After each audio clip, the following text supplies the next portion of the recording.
Ralph breaks the internet, but does he also break the box office? Find out what we think, plus that and more on today's episode of The Real Review. So stay tuned. Welcome to The Real Review.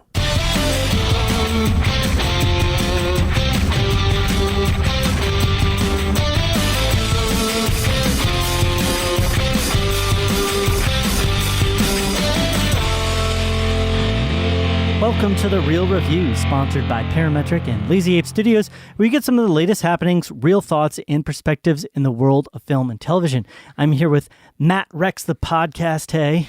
Kind of, in a good way. I mean that lovingly. I got wrecked. You got wrecked. In the podcast. I wrecked the podcast. No, I think you're good. Okay. I'm just going to say I was joking. I did. I preeminently feel bad about... technology wrecked the podcast. It has in the past wrecked the podcast on the last couple of weeks have been challenging. Occasions. Yes. Yeah. So thank you, technology. Yeah. Hey, you love it, you hate it. Yes. Who am I today, Matt? Everybody, today I'm here with Joel. Wax is like Zangief Cunningham. Oh, no. I'm going to take back my apology.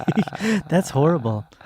No. If I could pull off shin hair like that, that would that's be pretty true. amazing. That's true. It's a little nod towards the movie. Just pay attention to Zangief. Yeah, I don't believe her theory in the film, but whatever. No, I don't think so. Yeah. I think it's, he was designed that way. I think so. Yeah. Very clearly by the designers was designed that way, which that's a topic of conversation for this Wreck-It Ralph follow-up that I want to talk about. Okay. So remind me when Let's we're do doing that. the We'll remind ourselves to talk about follow-ups and Zangief. of design. And design. Specifically design. Here's the podcast. Matt and I like to talk about films and break them down on the basis of kind of our two perspectives, which are similar but different. Yep. Matt is a film fan, but talks about things more from a fan perspective, more of the emotion and the fun and the interest and those types of aspects. Whereas I tend to be more of the analytical, kind of break things down bit by bit and piece by piece. Yeah. And we put those two thoughts together to give you what we think is a real thought and perspective. Why don't you give our listeners some ways to get connected while I adjust my chair? Totally. Yeah. Y'all can get connected. Y'all can get connected with us a number of different ways.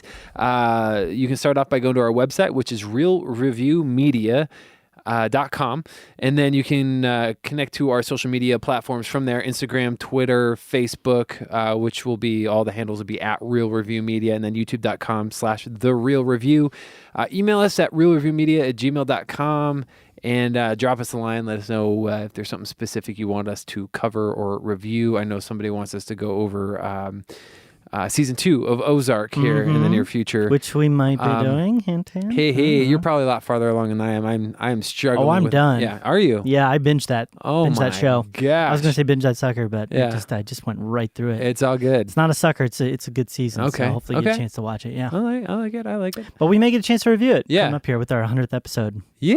Wouldn't that be times. special? Wouldn't that be special? 4 episodes from Get now. it? Special. Yeah. I should have called you Matt Special Hay. Yeah. Well, okay. Like Special K, but Special Hay. Special K. Got tasty, bland cereal. Yeah. Anyway, so why don't we go ahead and get into the podcast before we lose too many of our listeners here? Yeah. How about that? Let's do that. So today, as mentioned, we're going to be talking about Ralph Breaks the Internet. Yes, there's no wreck involved. No, not at all. I almost said Wreck-It Ralph. Yeah. Which they had that scene in the previews that said, like, well, why is it Wreck? Why isn't it Rex? Why is it Breaks instead of Rex? Yeah. And she explains it in the preview, but that wasn't actually in the film. Nope. Which I think is fine. It didn't need to be there. Yes. Yep. Character. It's a commercial thing. Correct. So, directors Phil Johnson and Rich Moore. Synopsis for this: 6 years after the events of Wreck-It Ralph, Ralph and Vanellope, now friends, discover a Wi-Fi router in their arcade, leading them into a new adventure. It has the voice acting of John C. Reilly as Ralph, as well as Sarah Silverman as Vanellope. Yep. Gal Gadot. New character, Shank. Taraji P. Henson. There you go. Taraji P. Henson as Yas. Yes. Felix comes back. Jack McBrayer, which I love his voice acting. Yeah, he's great. Jane Lynch as well. Love her voice acting as Calhoun. And then you have Knowsmore is Alan Tudyk. Tudyk. Alan Tudyk. Yeah, and that's the main ones. I'm not going to go into all the details. Yeah, there's a lot of people. All the people that are involved. People so why don't you start with your thoughts? Let's talk about this movie. So, kind of against popular opinion, I thought Wreck-It Ralph was okay. The first one. Yeah. I liked it. I thought it was fine, but I didn't feel like super excited about it. I didn't think it was amazing. I just thought it was a fine movie. And there were elements about it that I really enjoyed. The whole arcade aspect and being able to see different characters through that. I thought that was really great. Yeah. So going into this, I didn't really have a lot of expectations. But I want to say that I came out of this movie kind of feeling a lot of the same. Okay. Feeling that this movie, I just felt like it was okay. My favorite moments of the movie are when Disney, the studio that made the movie, could kind of either poke fun at itself or even use some of its IP from existing elements. I thought that was kind of cool. But for the most part, I just thought it was fine. Yeah. I don't know. I don't want to like go see it again. Gotcha. Interestingly enough, Disney has gotten into that more, where they've kind of started to be very meta with their style. I mean, if you even look at the Frozen story and the way it kind of like pokes fun at its own narrative structure and style. This is the most meta they've been. This is the most meta they've been, and I kind of like it in some ways, but I also kind of dislike it. Yeah. Because it feels like the last step before they kind of just lose all sight of vision of kind of where they're directing and going. Because it's like they've kind of stood the test of time in a lot of ways with timeless storytelling. So if they're going to start being super, I'm fine with them moving forward and trying different things and new things, but I kind of liked as well that they had these stories and these characters that kind of in a way were timeless. Right. And they're kind of breaking that now. But I don't know. That's just my personal opinion. That's completely outside. I mean, that does play into this film. That's more of a general thought that I have. I think for me, I really enjoyed the first film. Okay. Yeah. It was kind of a sleeper hit for me. I didn't expect a lot from it. Yeah. It actually looked like more of a cash grab, kind of Disney, these guys coming in and trying to make this film that cashes in on all the popular other types of pop culture that are out there that are really popular with kids. And I was like, not too happy about it. I'm fine with John C. Reilly. Yeah. Sarah Silverman is very hit or miss with me. So I did want to go see it though, because I do generally like animations like this. And I was pleasantly surprised. It was one of my better films of the year for sure. I really enjoyed the story. I think the cool thing about the original is that it had You're still talking about the original, yeah? Yeah, just the original here. It had a lot more depth and a lot more heart to it than I was really expecting. I thought it was going to be a lot more of just pop culture references as jokes that play into these characters and kind of the story moves forward. But it really showed great progression to me with the characters, and it had an interesting self-contained story that fit within this weird universe of characters coming to life within video games. And it was interesting. It was like, to me, in a weird way, it was almost like the first good video game movie. Even though it wasn't a video game. It wasn't a video game. But it was like based upon a video game. So, so I really enjoyed it. And so my expectations for this were pretty high. Yeah. And I was very excited to kind of see a follow-up because I thought there was a lot of room there. Right. Because the first film was really, I think the moral message of the first film, the theme was finding yourself. Yeah. It was about both Vanellope and John C. Reilly, or Ralph, finding who they were within this world, this video game world, and within the races. And that was such a great message, and it like resonated with me. And I thought now that they found themselves, they can go on this big adventure together. And this film really disappointed, unfortunately. Yeah. In a lot of ways. I felt like, I think the biggest thing that I had a problem with was probably the humor. Yeah. And it felt like, as well as the referential treatment that it had, not to Disney specifically, but just to pop culture stuff. It literally felt like in the first film, they were using pop culture as sort of a backdrop to kind of aid the story and use that as a blanket, like as a bouncing board. Right. Whereas it like this one felt very specifically like they were using portions of pop culture, like eBay. Yeah. Or, likes, it's called BuzzTube. Yeah, like BuzzTube with like YouTube playoff. Yeah. Like they were literally using parts of our actual culture to make that into story. Right. And it felt so much just sadly like the Emoji Film. It lacked creativity to me. It lacked any sense of resonating impact or story. Right. It felt like they were just taking little things and they're like, well, how can we wrap this in? And how can we pull this fun thing in? And that was so bland to me. And the jokes felt stale. And the one thing that this wasn't like the worst part of it, but one of the things that really ticked me off about it. Oh, something made you mad, huh? Yeah, it actually made me mad is they digressed the characters in a very significant way. And you can do that. Like sometimes that needs to happen. Like every character that's important to a story needs to have a story arc. But it really felt like they took the characters in the first film that had really found themselves and they gave them these moral issues that were just kind of manipulated based upon the context of what they wanted to do with the story. Right. I could go further into detail that, but I'd have to ruin story elements, and I don't want to do that. Yeah. I want to hear your thoughts. I've been talking a lot. There's, I feel a lot of the same way. I didn't think it was that funny. Yeah. There's a couple times I chuckled, but I never laughed out loud or anything like that. One, a friend of mine, and this friend of mine, they're pretty easygoing to start laughing at things. They laughed a couple times, but not as much as I feel like Disney wanted them to laugh. Yeah. I did appreciate, I feel like there was, I really, let me start with the positives. I really liked the visuals. I thought the visuals were cool. I thought the internet, Wi-Fi, whatever, all that stuff, that was way more realized and looked a lot better than what the emoji movie tried to do. Yeah. I really appreciated that because that one was weak. Yeah. So I liked it here in this movie. I liked the voice acting. I didn't really have any problems with any of that stuff. Yeah. My favorite moment is like the Disney stuff that they show you in the trailers, and not all of it's there. There's a lot of characters like, wow, that guy's there, and like there's like a visual feast as far as that's concerned. Mm-hmm. There's also this segment called Slaughter Race, and that world I really thought was cool and kind of cool looking. Yeah. But other than that's really it. Yeah. I didn't find this movie that funny. Yeah. The jokes were bland, very childish. Some of them are even like a little more grown up than I was anticipating. It's like, wow, that's a little adult. Yeah.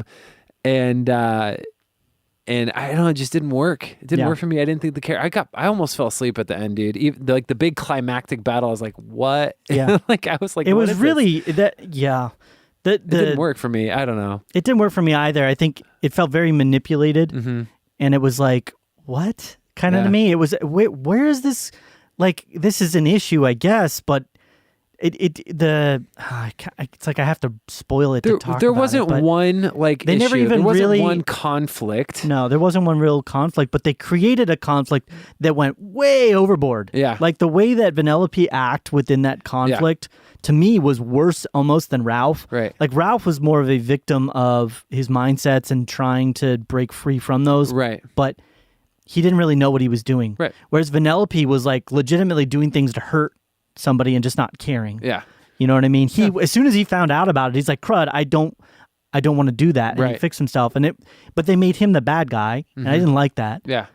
So the story didn't really have a bad guy until the very, very end. Right. And then additionally, there was only really a single plot. Right. The entire film. The first film had at least two plots going on, with Vanellope having her own story and Ralph having his own story. Right. This one legitimately, for the most part, had only one story until about 3/4 of the way through. And then it kind of sort of split into Vanellope and Ralph's story. Right. So it felt very straightforward and oversimple. And it was like, I'm bored because they could have created a lot more drama and interest by having additional things happening back with the other characters. Yeah. Like maybe with some of the mayhem that's being caused by the characters' other game falling apart. I think anything, Yeah. Or what I really thought was going to happen. And this, again, I don't like to do this because it's not my film and it's not my story to tell. But what I really thought was going to happen, and I had a lot of interest in, was that part of the preview that they showed, which was, they had in the film, but I'm not going to say where, or when, or how. But keep watching the entire film all the way through to the very, very end. The scene where the little girl's playing the bunny game. Right, that preview. Right. I really thought this was going to be a story of Ralph and Vanellope and other characters.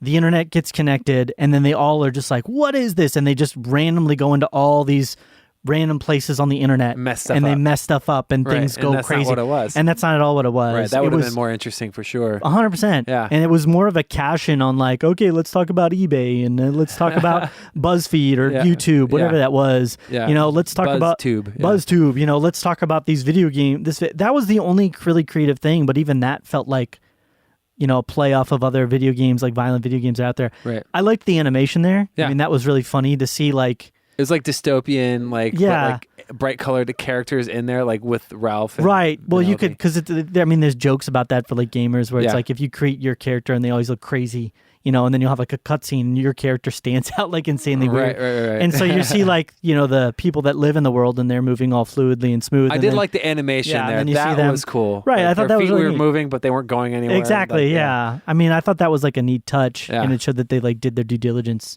to study like those types of characters and how that would work in the game. But everything else just felt very manipulated. There's one element to the story that I can't really talk about. Maybe we could do like just a really brief spoiler talk. It has to do with that design thing. Okay. That I mentioned. We can talk about that after. Yeah. Okay. Do you want to give your review and then we'll I've kind of been thinking about this. I don't know. Maybe there's some disappointment on my end too. I didn't go in with high expectations because I didn't think the first one was amazing. But I have been hearing great things about this. A lot of people have been praising this movie. Yeah, reviewers have been loving it. Yeah. And that's what I don't, but if you look at the audience score, it's been a lot more realistic. Right. So, I'm going to give it a 73. Okay. That's actually right around where I was at. Really? Okay. Yeah. So I'm going to give it a 73, which is just kind of like okay for me. Yeah. So that's it. Mine legitimately is a 73. Okay. So, yeah.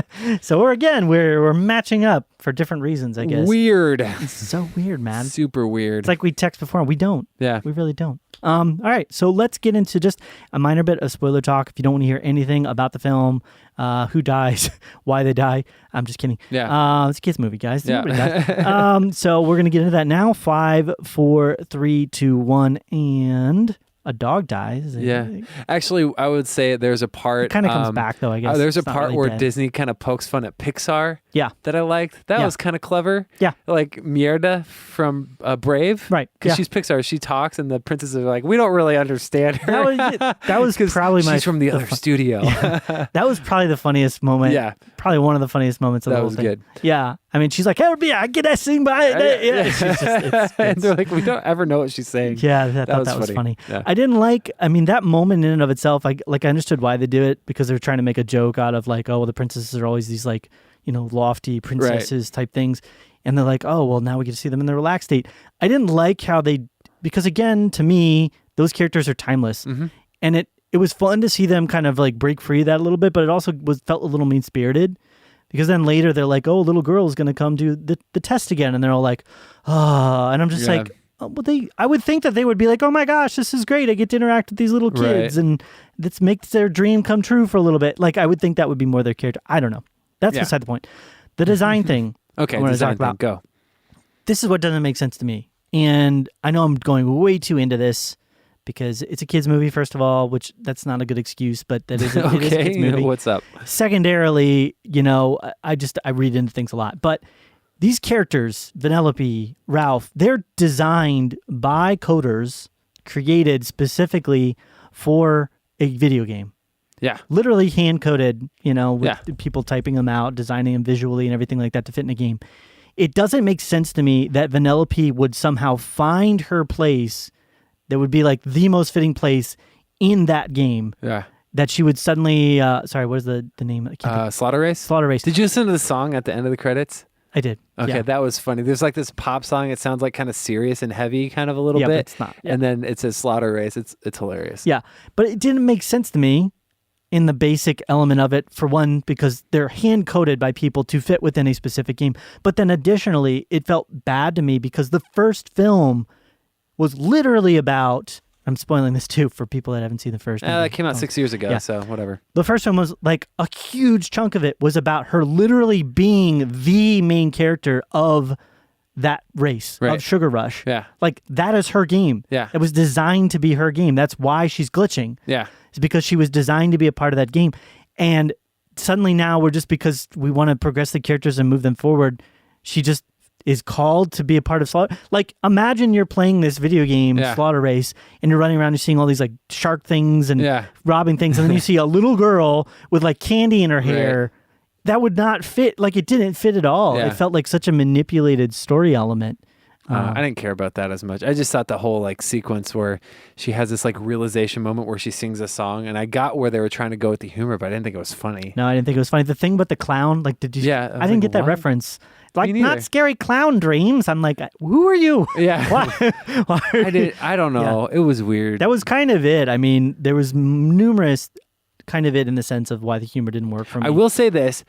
hats off to you, Disney, because as soon as the credits rolled, I looked over at my friend. I said, hey, that sequence with the pancakes giving it to the bunny didn't happen, where the bunny explodes and little Moana or whatever screams. And then right the very first sequence, as soon as I finished saying that sequence comes up and goes, and she goes, you know what I hate is when the trailers or whatever, the trailers that are previews for the movies, those scenes that they preview aren't in the actual movie. And I was like, all right, Disney, you got me on that one. That was probably, I mean, that scene was still probably the funniest scene in the entire movie for me, almost. It was pretty comical, except for sure. for Brave, I guess, a little bit. Most of those, I didn't like the final, Rick roll. That's so like 20 years ago. Most of the humor in it was so like I've Little seen this kids happen. aren't going to get that. I know, but like any like joke about anything pop culture felt like so outdated. I thought the pop-up guys were kind of funny. Yeah, and then that one lady had the pop-up blocker. Yeah, I mean, I thought that was kind of funny, but it wasn't like, oh my gosh, they're blowing my mind with how complex these metaphors are. It was like super one-level direction. Like it was super simple. Yeah. And that kind of stuff reminded me very, very obviously of Emoji Movie. Oh yeah. And one of the things they never explain, maybe something happened, I don't know, but you never find out what happened to the actual virus. Yeah. It breaks out and it starts creating, because that was like the most, again, one-dimensional stupid metaphor because of like insecurities that Ralph has. Yeah. It creates a bunch of Ralphs. And I'm like, really? Like, that's not the type of insecurity that we're talking about here. But because of the insecurities that Ralph has, it was just like, come on. It's all good. The search algorithm was kind of funny, but it wasn't very realistic. I'm like, are you kidding me? Like, if you did any search, you generally, unless you're like quoting it, you literally have like 10,000 hits. You know what I mean? I don't know. It's all good. Yeah. There was just levels to which the movie went, I think, with what I'm saying in all this is with their metaphors and with their comparison that were just very basic and very simple. So that's it. Anything further you want to say? Good things, bad things? No, I kind of said all I have to say. Not a lot I'm going to talk about. I don't know. Yeah. It's just meh. Yeah. I'm glad we had a chance to talk about it a little bit deeper because hopefully that maybe explains why I gave it such a low review with knowing a little bit more of that context. I think it felt manipulated and mean-spirited to kind of make some of these issues happen the way they did after the basis of what the first movie is about, with them finding themselves. And I would have liked to have a secondary bad character. Like you could have even made it the computer virus guy. Right. Like maybe Ralph at some point goes there. Or maybe Vanellope and Ralph go there at some point to do something, and he ends up breaking out and doing a bunch of bad stuff. But making them, it was like the Mr. Miyagi thing. It would have been great if like you were saying earlier, the ignorance was what broke the internet, and there's this ignorance of just meandering through Wi-Fi land. Yeah, and that would have been better. Yeah, than like insecurities. Yeah. But I'm going to explain that because that Mr. Miyagi quote sounds very random. But like, Karate Kid Part 1 and 2, they spend the entire time building up the relationship that Daniel-san and Mr. Miyagi have. And then in the third movie, because they needed some conflict there, they create this tension between the two characters and break them apart. Yep. And it was uncharacteristic. And it felt the same way with this. Yeah. They created unrealistic tension between the two characters that kind of led to... And it felt like it was realistic, but also manipulated. For sure. I would say. And that's why it got as high a score for me as it did, because it could have gone a lot lower. Yeah. Anyway. So good. We're going to go ahead and end the podcast here. So some ways to get connected as a reminder. We have our Facebook, which is facebook.com/realreviewmedia. We have our website, realreviewmedia.com. Instagram and Twitter, which are both at Real Review Media. We have our YouTube, which is youtube.com/TheRealReview. And then finally, we would love to hear your thoughts and perspectives, ideas, concepts, whatever it is. Send it our way, realreviewmedia@gmail.com. Totally. Yeah, as always spelled REEL. Yep. There you go. So, anything else, Matt? No, that's it. All right. Well, it's been real. It's been real.